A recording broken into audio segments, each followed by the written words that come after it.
You've put work into creating your dropshipping store. You even found a product that you're confident in, and you even just started spending money on running your own ads. But even with doing that, your store is making little to no sales. If that sounds like you, then make sure you stay tuned this entire video because I'm gonna help you go from little to no sales to your online store to be booming. Let's go ahead and jump right into it.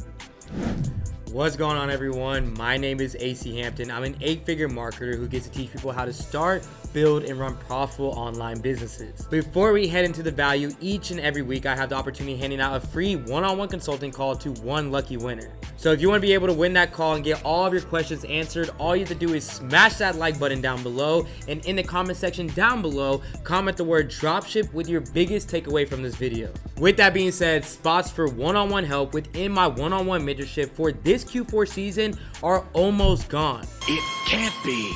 So if you're looking to take charge with your online store this season and want to make some serious profits while doing so, with my team and I by your side to help guide you without wasting time, money, effort, or energy into the wrong direction, I got you covered. Reach out to me on my Instagram at AC_Hampton and DM me the word mentorship or apply with the limited spots with a link down in my description. So let's get back to the point, right? You're getting little to no sales right now. Well, first and foremost, the first thing that we need to look at is, are we even bringing customers to our store? Your Shopify analytics is going to be what tells you how many visitors that you're having per day, which also can tell you how much revenue you should be generating or that you're missing out on.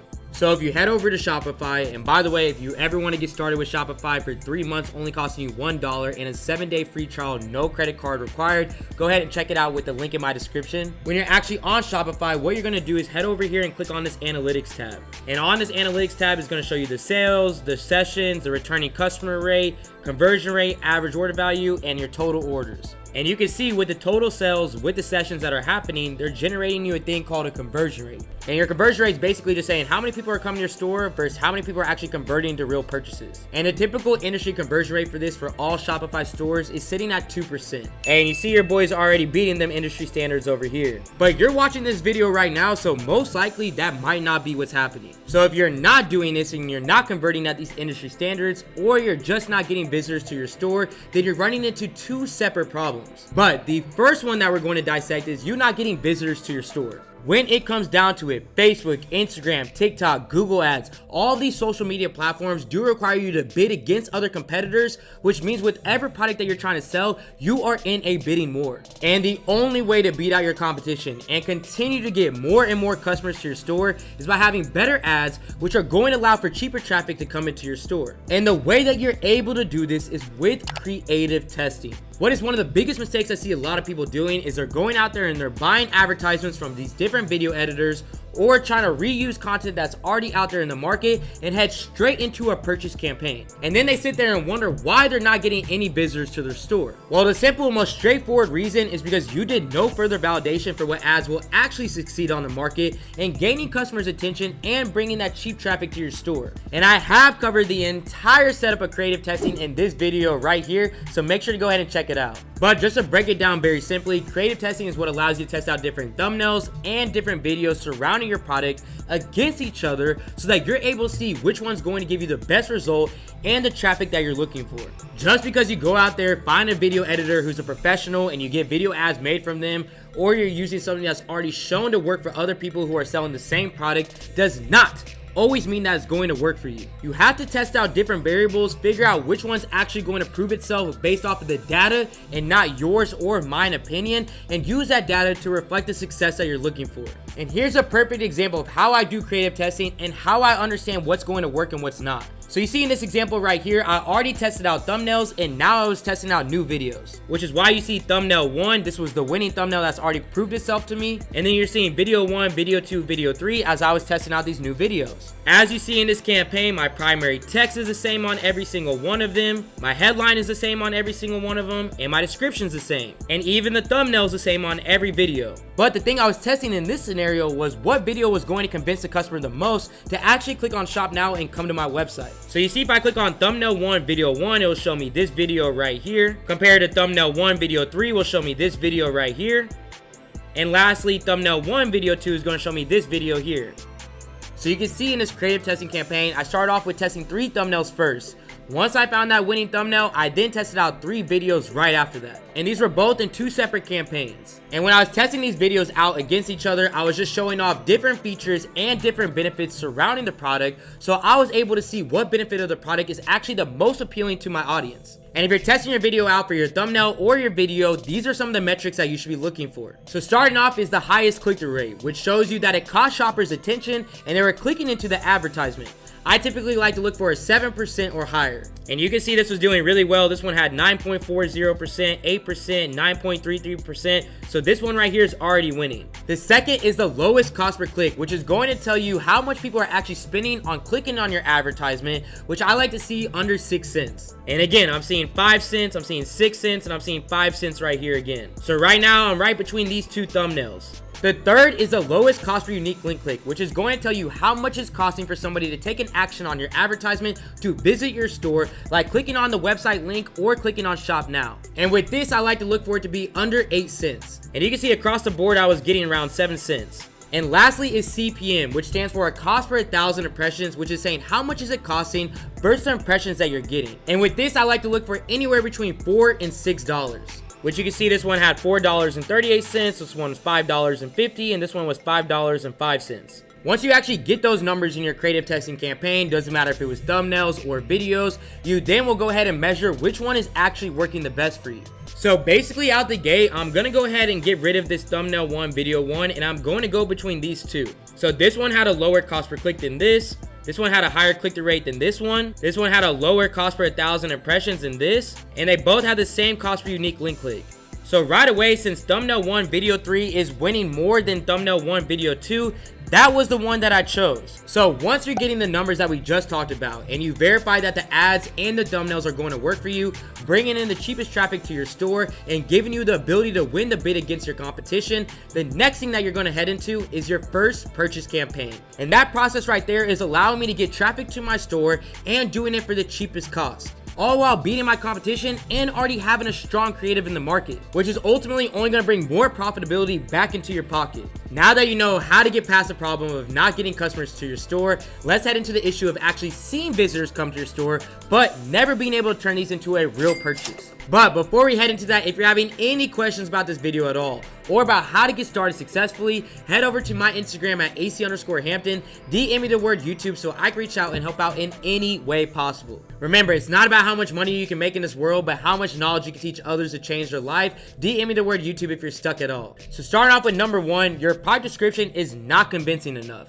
which simply just means you're not selling to the customers the right way by highlighting the features and benefits of the product and why someone would actually want to purchase the product from you. That falls in line with having clear images and GIFs and highlighting the pain point the product actually fixes that would convince the customer to buy. Secondly, the next thing that you may be having an issue as to why people are coming to your website but not purchasing is because the price is not sitting right with your customers for the value that they actually see in your product. When I'm trying to figure out what price I should be setting, I'm finding 3 to 5 competitors, taking a mean average of what their selling price is and putting that on my store so that I can be competitive enough with everybody that I'm advertising against. And thirdly and lastly, your product page is not optimized for online shoppers, meaning that it is not as shopper friendly as it could be. So in order to combat this one by one, I always say to start off with your product description.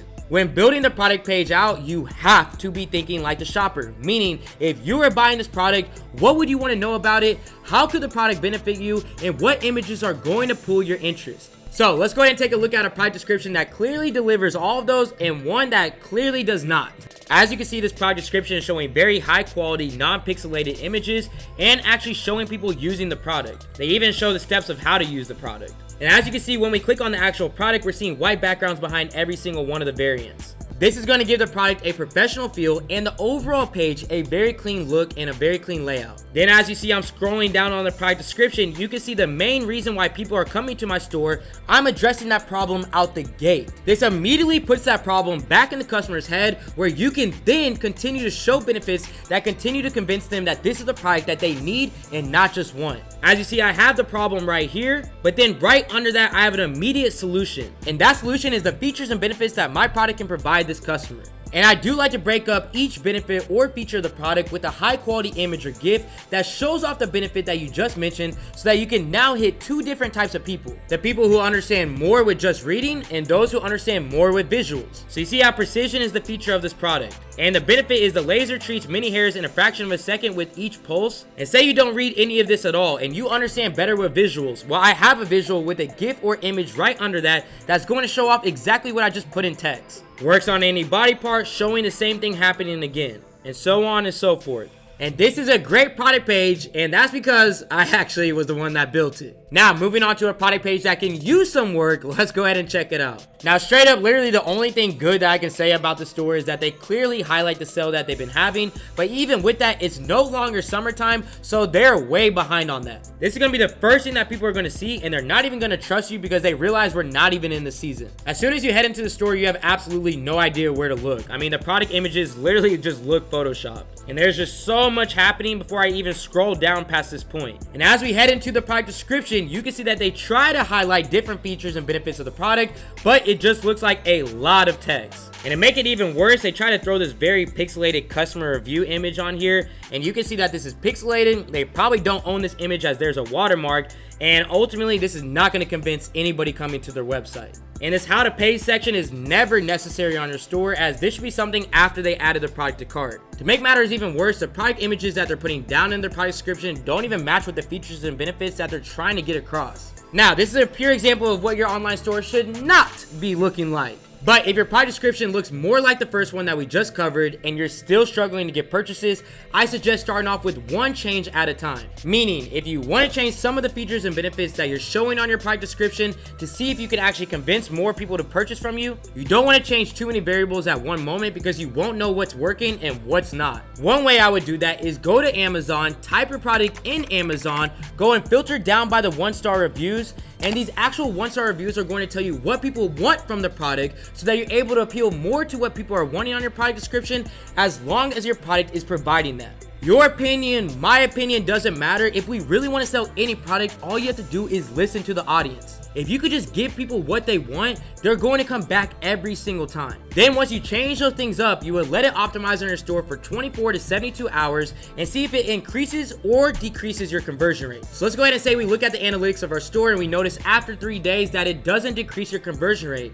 Well, the next thing that we would do is go ahead and change the first image on your actual product page. So this is going to be the first image that people see when they actually click on your website. So for this website, it's going to be this image, as this is the first one that loads up. So for example, instead of using this image where she's putting this laser hair removal under her arm, I might do one where it's going to be on somebody's leg. Again, then you would let it optimize again, you would see if it's helping with increasing your conversions, and do an overall analysis. These small changes all play a huge role in how you're appealing to your customers and getting them to buy. Once you change around your images or your product description, you can then start moving on to the next thing, which would be the product price. You never want to just completely drop your price, but you want to make sure that you actually test out another price point out that may be a little less, but still fall in line with the profit margins that you're needing to scale and sell this product at a mass level. If you drop your price a couple of dollars and you start seeing more conversions happening on your store, then you know that you just hit the sweet spot for this price point of this product, and customers will actually see more value in purchasing from you, which is going to make them continue to keep buying more and more. And you can also use this to your advantage if you are seeing a 3, 4, or 5% or a higher conversion rate. And yes, this is very attainable. You can see the store right here generated me $305,000 in less than a month and a half with a 4% conversion rate. And let's say that you're sitting at that conversion rate, and I just told you the conversion rate for industry standards is around 2%. I can steadily increase my price until it goes under that 2%, so I can even drive more money back in my pocket. And then once you get your product description and the price in the sweet spot for your customers, and you start seeing improvements on converting online visitors to real purchasers, you're going to want to consistently improve on optimizing your online store for easier and easier use. And you're going to be able to do this with apps like Sticky Added Cart, a currency converter, a review app, and upsell apps. Each of these apps are going to help customers easily purchase and help with convincing them to purchase without you having to do anything with these apps after the initial setup. And you know I got you covered. I broke down all of these apps, how to use them, and what to use them for, all in this video right here. So make sure to go ahead and check that out right now. So whether that is not getting customers to your store or not converting as many customers that you would like, you know exactly what steps that you can take in order to fix that. I hope that this video helps you take off and start making the sales that you deserve over these next 3 months, with it being one of the most profitable times of the year for online sellers, which again is called Q4. But before I leave you all to it, it's time for me to announce the free one-on-one consulting call winner from last week's video. And the free consulting call winner from last week is April Bush. April, congratulations on winning. Reach out to me on my Instagram at AC_Hampton. We can hop on a one-on-one Zoom call, look over your ads, look over your products, and help you out with any questions that you may be having. And don't forget, if you want the chance to win next week and get all of your questions answered and streamline your success while doing so, smash that like button down below, and in the comment section, comment the word dropship with your biggest takeaway from this video. I'll see you all next week for another value pack banger. This is AC with Supreme Ecom, and I'm out. They gon' want a piece when you got it like that. Like Jake said, we gon' spend it, get it right.